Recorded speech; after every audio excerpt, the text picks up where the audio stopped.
বিসমিল্লাহির রহমানির রহিম। আমরা এখন সপ্তম শ্রেণীর গণিতের সমাধান করব। অনুশীলনী 4.1। প্রথম রাশিকে দ্বিতীয় রাশি দ্বারা গুণ করো। প্রথম রাশি 14 নম্বর অঙ্ক।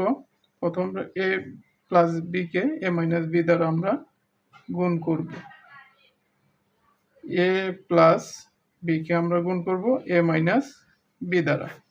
প্রথমে এ দ্বারা এ কে গুণ করো। প্রথমে আমরা এ দ্বারা এ কে গুণ করব, তারপর প্লাস বি কে গুণ করব। তাহলে এ গুণ করলে এ স্কোয়ার, এর সামনে আছে প্লাস, প্লাসে প্লাসে প্লাস, এ দ্বারা বি কে গুণ করলে এ বি, তারপর মাইনাস বি দ্বারা এ কে গুণ করব।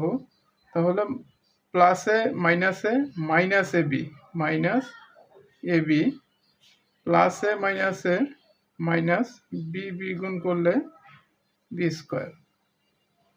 তারপর দেখো যোগ করো মাইনাস বি স্কোয়ার প্লাস এ জায়গায় আছে প্লাস এ বি, এ জায়গায় আছে minus A B. Plus A B থেকে মাইনাস এ বি বাদ দিলে বাদ থাকতেছে শুধু এ স্কোয়ার।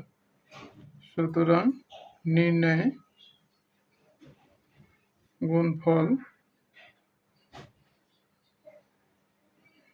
কত? এ স্কোয়ার মাইনাস বি স্কোয়ার। এটাই উত্তর।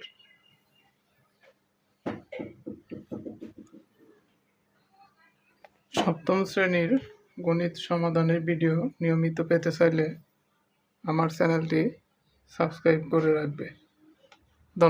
ধন্যবাদ সবাইকে।